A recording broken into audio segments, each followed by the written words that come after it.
The roar of voices drowned the night as Daniel Carter stood on the stage, his heart pounding beneath the blinding spotlight. He thought the crowd had gathered for his words, yet every screen lit with his downfall. A hashtag, his name twisted into venom, flashed like wildfire across glowing phones. Daniel said, "You think you can break me with your noise?" His voice cracked, both fierce and trembling. Betrayal tasted sharp in his throat as former allies now sneered from the shadows. Every shout felt like a stone hurled, every camera like a noose. The mob smelled blood, and Daniel's defiance only made them hungrier. He clenched the microphone tighter, daring them to watch him burn. In that instant, silence would have meant surrender, and surrender meant death.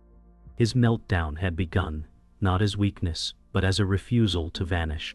Daniel staggered off stage, chest heaving, while echoes of the mob still pounded in his ears. The green room felt smaller than a coffin, suffocating under silence heavier than the chants outside. Sarah whispered, "You can't fight them all." Her words trembled, not from doubt but fear. Daniel paced, fists clenched, muttering curses at betrayal, his reflection in the cracked mirror glaring back with contempt. Lucas entered, smile sharp as a blade, saying, "The world doesn't forgive, but it rewards the ones who move on." Daniel snarled, "You were supposed to stand beside me." The room held its breath, the weight of abandonment thick in the air. The hallway leading out buzzed with reporters like hornets, cameras flashing with hunger. Daniel shoved past, his voice rising above their taunts. He barked, "You want my blood, don't you?" Microphones stabbed toward him like spears. Sarah clung to his arm, whispering, "Don't give them more fire." Lucas walked behind, his phone out, recording Daniel's rage with cruel calmness. The questions turned savage, digging deeper, dragging old scars into daylight. Daniel's anger grew louder, shaking the air, and every outburst made their lenses hungrier. His fight against the mob had become their prize. The night stretched into chaos as Daniel escaped to the street, the mob spilling after him. Sirens wailed in the distance, lights slicing through the smoky air. Sarah shouted, "We need to leave now." He snapped back, "I won't run like a coward." A bottle shattered near his feet, glass scattering across wet pavement. Lucas's voice pierced from behind, mocking even rats know when to flee. Daniel's chest heaved, fury clashing with despair. Every face in the mob glowed with merciless hunger, and the city itself seemed to spit him out. Daniel ducked into a narrow alley, lungs burning, every step echoing like judgment. The crowd's roar faded, but their presence still clung like smoke. Sarah gasped, "You can't outshout the world."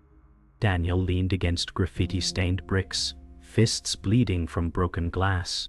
His voice rasped, "I won't let them bury me alive." Overhead, neon signs flickered like dying stars.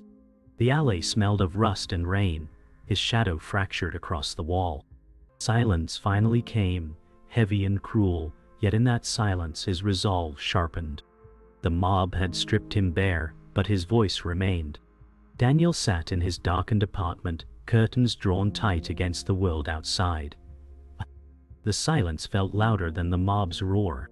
His phone vibrated endlessly on the table, each notification a blade cutting deeper. He muttered, "They don't know me. They don't know who I was before this." Sarah leaned against the doorway, her eyes full of quiet pain, whispering, "You're still that man, even if they've forgotten." He stared at old photographs pinned to the wall. Smiling faces, award nights, moments when applause had filled his life. Each image mocked him now, reminding him of what was lost. Daniel clenched his fists, whispering to himself, "I gave them everything, and they tore it away." The weight of betrayal pressed harder as memories flickered, family dinners, laughter with friends, moments that now seemed like lies. Sarah placed a trembling hand on his shoulder, saying, "They can take the stage, but not your soul." His eyes watered, torn between anger and grief. The human he once was felt buried, but not dead. Daniel scrolled through headlines, each more venomous than the last. Cancelled idol spirals into breakdown, one read, while another screamed, former hero or hidden villain. His chest tightened, breath shallow. He whispered, "They never cared about truth." Sarah sat beside him, clutching her hands together, saying, "The world eats pain like a feast." He remembered his father's stern advice. "Protect your name, it's all you'll ever own." That name now felt shredded. The glow of the screen painted his face pale, every headline a mirror of disgrace. He shouted suddenly, "I am not their monster." His voice echoed through the empty walls, defiant yet broken. Sarah flinched but did not move, her loyalty steady even in fear. He dropped the phone, screen cracking on the floor, as silence swallowed the room. His reflection in the glass shards stared back, fragmented and weak. He whispered to himself, "Maybe I was never strong enough." Daniel wandered to his bedroom, eyes catching the dusty guitar leaning against the corner. Once it had been his voice, his dream, his stage. He whispered, "I used to make them sing with me." Sarah followed quietly, watching as he lifted the guitar with shaking hands. He strummed once, the strings sounding jagged, broken like his spirit. His voice cracked. "Do they even remember who I was before the noise?" He sank to the edge of the bed, holding the guitar like a lost child clinging to hope. Sarah said softly, "I remember, Daniel. That's why I'm still here." He closed his eyes, flashes of his first concert filling his mind. Cheering crowds, fire of passion, joy untainted by cruelty. Now the silence mocked him. He whispered, "They turned me into ashes, but I still feel the fire somewhere." His hands trembled, but the strings hummed faintly, fragile yet alive. Daniel's phone buzzed again, this time with a message from his sister, Emily Carter. He hesitated before opening it, hands trembling. The words hit harder than the headlines. "Don't contact me until this is over." His chest tightened as though the air itself turned hostile. Sarah saw his expression fall and whispered, "I'm sorry." He muttered, "My own blood won't stand with me." His mind swirled with memories, childhood laughter, shared secrets, moments of trust now shattered. Betrayal from strangers was one wound, but silence from family was poison. He slammed the phone on the table, voice hoarse, "They'd rather erase me than risk being seen with me." Sarah tried to reach him, but he pulled away, eyes burning with grief and rage. He whispered, "I never thought silence could scream louder than hate." Daniel sat on the balcony, night wind brushing his face, as neon lights flickered across the skyline. The city seemed alive with whispers carrying his name through every glowing window. He muttered, "They've turned me into their favorite ghost." Sarah sat cross-legged beside him, blanket draped around her shoulders, saying, "A ghost still leaves traces." He shook his head, staring at the streets below, voices of the mob echoing in his memory. He whispered, "I gave them hope once, but they only remember my ruin." His hands gripped the railing, knuckles white, as if holding on to something invisible slipping away. Sarah leaned against him, her voice trembling, "Don't let them take the last piece of you." He looked up at the stars breaking through the haze and whispered, "If they want silence, they'll have to kill my voice." His words hung in the night, fragile yet unyielding, like a vow to himself. Morning light offered no peace, as Daniel awoke to the sound of his phone buzzing endlessly. Headlines screamed louder than any alarm clock. "Disgraced star loses sponsorship," one read, followed by another announcing, "Former fans demand boycott." His chest sank as the foundation of his career cracked beneath him. He whispered, "Even the ones who profited from me are gone." Sarah brought coffee, her voice tender yet heavy. "They only cared while you were profitable." He scrolled through emails, watching contracts dissolve into silence, his inbox a graveyard of broken promises. Lucas's smirk replayed in his mind, the betrayal sharper than the mob's rage. Daniel said bitterly, "They smell blood, so they run." Sarah reached for his hand, but he pulled away, staring at the walls closing in. The world wasn't simply angry, it was erasing him. Daniel stepped into a cafe, hoping for a moment of normalcy, but whispers cut through the air like knives. A couple by the window hissed, That's him. He lowered his head, yet phones still rose to capture him. Sarah murmured, "Ignore them," but the eyes followed, their gazes sharp with judgment. A stranger's voice rang out. "Why don't you apologize?" The word apology felt like a collar tightening around his throat. He snapped back, "I won't beg for forgiveness I don't owe." The cafe erupted into murmurs, half mocking, half recording. His coffee turned cold in his trembling hands. Sarah tugged his arm, pleading, "Let's go before this gets worse." But Daniel sat frozen, watching once friendly spaces transform into arenas of ridicule. The streets echoed with Daniel's name painted on walls, graffiti branding him fraud and liar. He stood frozen, staring at the accusations plastered across concrete like scars. Sarah whispered, "They want you erased from everywhere." He muttered, "They want me dead inside." Lucas appeared at the corner, leaning casually against a wall, smirking as he watched Daniel unravel. "You're trending again," Lucas said coldly. "But for all the wrong reasons." Daniel's jaw clenched, his voice rough. "You think this makes you stronger?" Lucas chuckled. "It makes you forgotten." The betrayal cut deeper than the spray paint, for Lucas had once shared his stage. Sarah tugged Daniel away, but his eyes lingered on the words that mocked him, knowing the mob had found new ways to devour him. At a family home he once visited freely, the door no longer opened for him. Daniel knocked until his knuckles turned raw. From inside he heard muffled voices, his sister Emily whispering, "Not now. I can't be seen with him." His chest ached as though the door itself had crushed him. Sarah pleaded, "Daniel, let's leave." He pressed his forehead against the wood, whispering, "I'm still your brother." Silence answered, sharper than any insult. He stepped back, shoulders heavy, his reflection faint in the glass pane. A ghost outside his own blood. Rage and sorrow mixed into a storm inside him. "They've cut me off," he muttered, voice breaking. The street was empty, yet Daniel felt the world watching as family ties frayed into nothing. The newsroom screens glared with breaking updates about Daniel's downfall. Former interviews replayed, twisted with sarcastic commentary. Headlines scrolled, "More skeletons in Carter's closet." Daniel stormed past televisions, voice cracking, "They're inventing crimes I never committed." Sarah followed, urging softly, "Please stop feeding their fire." Lucas stood nearby with a reporter, smiling slyly as he whispered something, pointing at Daniel.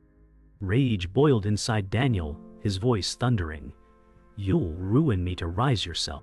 The newsroom buzzed like a hive, each journalist scribbling hungrily. Daniel's meltdown fed the frenzy, every word captured, every glare immortalized. The world had become an endless court, and he was both defendant and executioner. Daniel sat in the dark corner of a bar, drowning in noise and neon haze. His hand wrapped around a glass of whiskey, but his eyes were fixed on the television above. Breaking news flashed. Leaked emails connected Lucas to the smear campaign. The anchors said, "Evidence suggests Carter may not be guilty of the accusations fueling his cancellation." Daniel froze, heart hammering. Sarah leaned close, whispering, "It wasn't random, it was planned." His fists clenched as betrayal crystallized. Lucas had not only abandoned him, he had orchestrated the storm.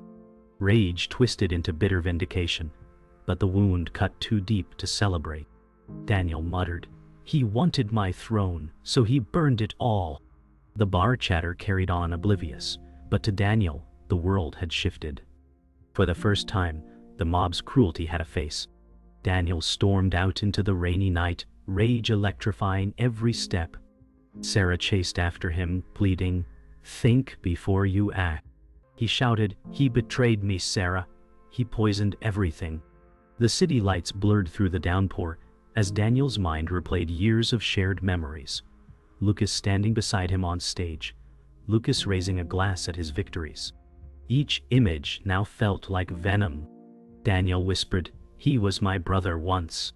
Sarah grabbed his arm, crying, "Don't let hate destroy you more than they already have." But Daniel's resolve hardened. He finally had a villain, and the fire to face him blazed brighter than fear. The storm outside mirrored the storm inside, both unstoppable and wild. Daniel confronted Lucas at his sleek apartment, glass walls glowing with city lights. Lucas opened the door with a calm smirk, as if expecting him. "So you finally figured it out," Lucas said coldly. Daniel's voice thundered, "You lit the fire that burned me alive." Lucas shrugged, sipping wine. "It was you or me, Daniel. I chose me." Sarah stood tense, eyes darting between them, fear trembling in her stance. Daniel stepped forward, eyes blazing. "I gave you everything, friendship, trust, my stage." Lucas replied, voice sharp as glass, "And you gave me your weakness." The air cracked with betrayal, thick enough to choke. Daniel's fists shook, but beneath the fury was grief for the brother he had lost. Daniel paced the room, voice trembling with fury. "You destroyed me for fame." Lucas leaned casually against the counter, replying, "I didn't destroy you, Daniel. You destroyed yourself. I just let the world see it." Sarah's voice broke, "You twisted everything to make him the villain." Lucas smirked. "The mob only believes what it wants." Daniel slammed his fist on the table, shouting, "You could have defended me." Lucas snapped back, "Defending you meant dying with you." The words struck like a blade, not just cruel but true to Lucas's selfish heart. Silence fell heavy, broken only by Daniel's labored breaths. Sarah whispered, "He's not worth losing yourself for." But Daniel's glare never left Lucas. The truth was bare. Betrayal wasn't just suspicion, it was fact. The confrontation ended with silence sharper than screams. Daniel stared at Lucas, broken yet defiant. "The truth will come out," he said hoarsely. Lucas smirked. "By then you'll already be ashes." Sarah tugged Daniel's arm, whispering, "He isn't worth your ruin."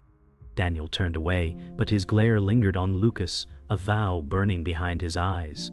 As the door slammed, the weight of revelation pressed down heavier than before. The mob was still out there, hungry and blind, but now Daniel carried a new truth. The storm was never random. It had been betrayal disguised as outrage. His war was no longer against strangers. It was against the man who once called him brother. The twist wasn't salvation, but it gave him a weapon. The truth. The night of the public forum arrived.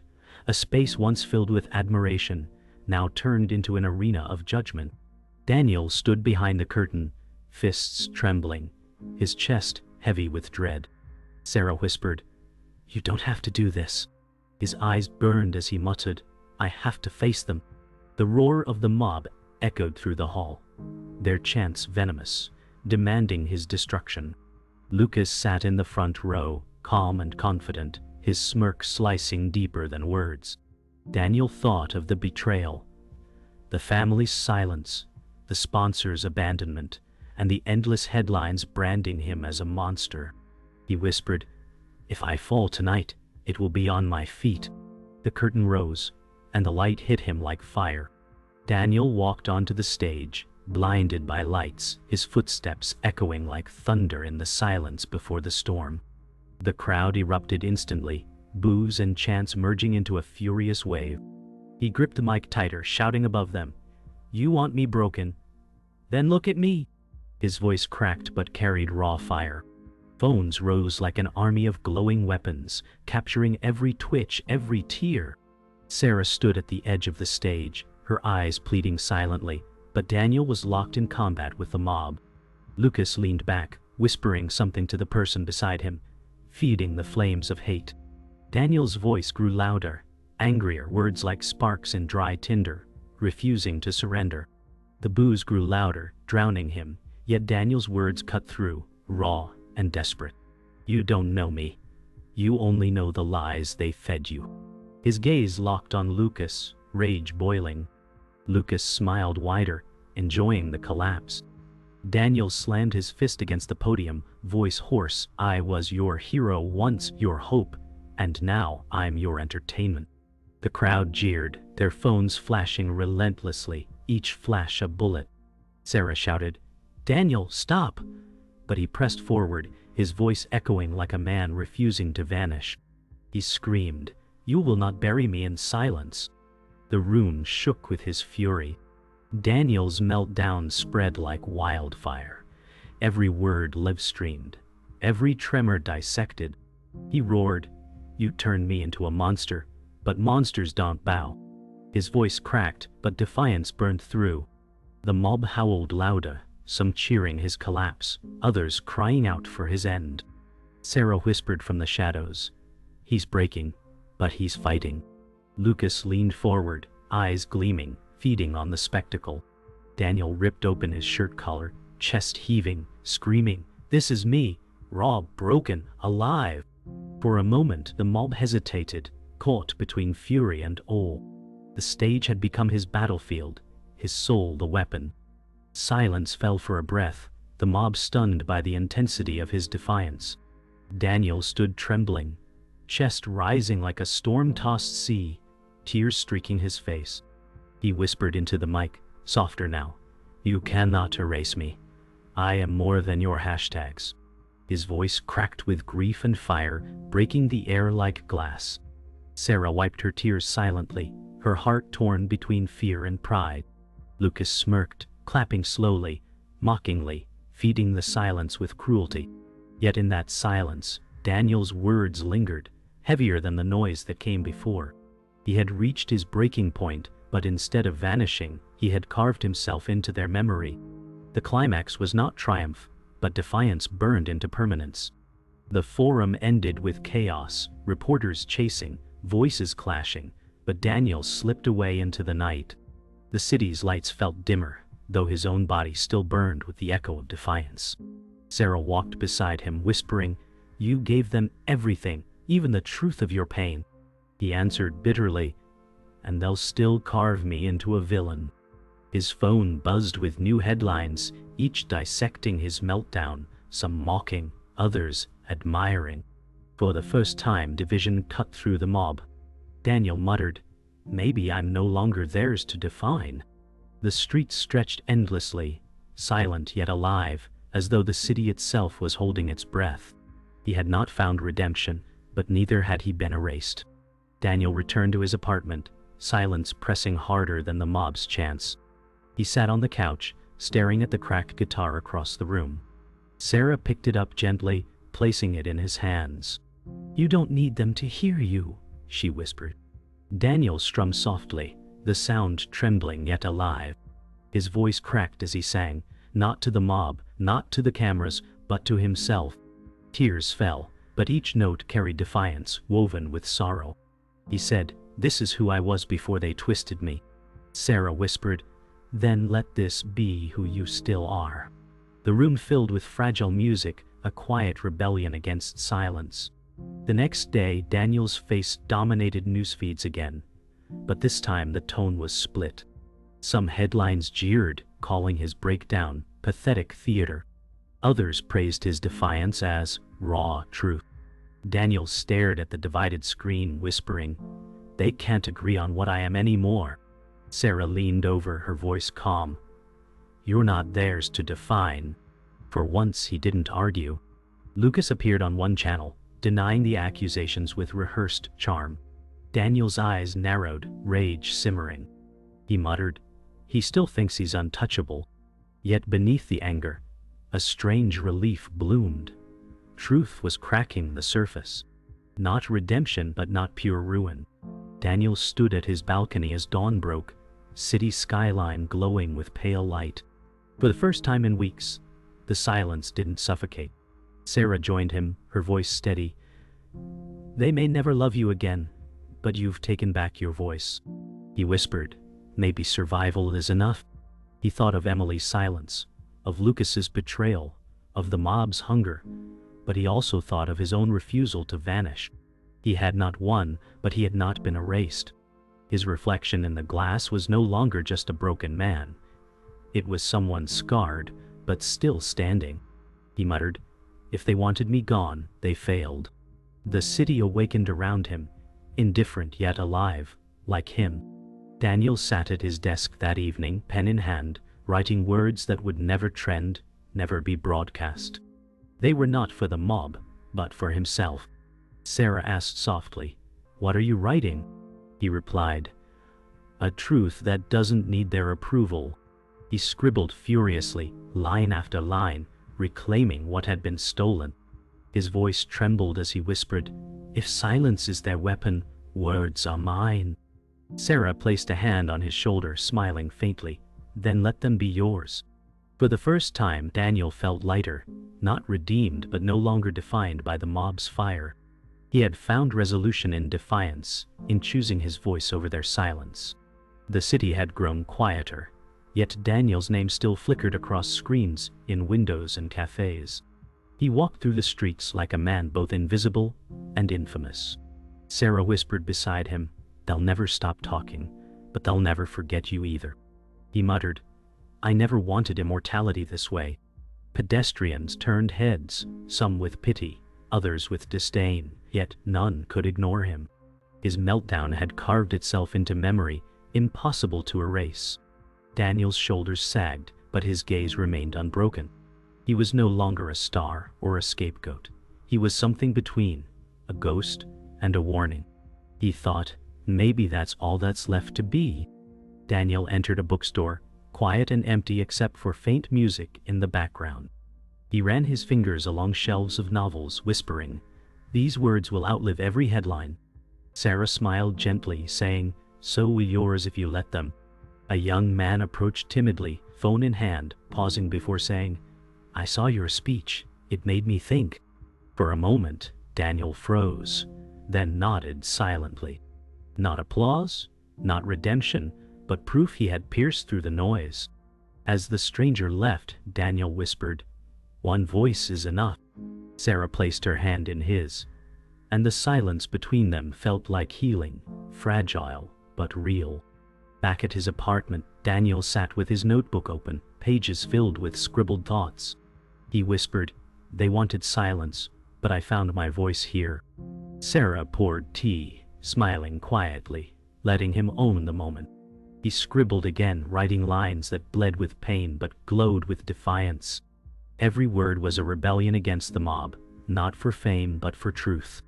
He thought of Lucas, of Emily's silence, of the headlines that tore him apart, and he whispered, "They'll remember me for what I gave, not just what I lost." His pen scraped faster, filling page after page, as if writing his own resurrection. Daniel stood again on his balcony, but this time not as a broken man. The city hummed below, endless and indifferent. He whispered into the wind, "You tried to bury me, but I grew louder in the silence." Sarah stood behind him, arms wrapped in a shawl, her presence quiet but strong. The night was calm, stars piercing through city haze, as if mocking the mob's attempt to erase him.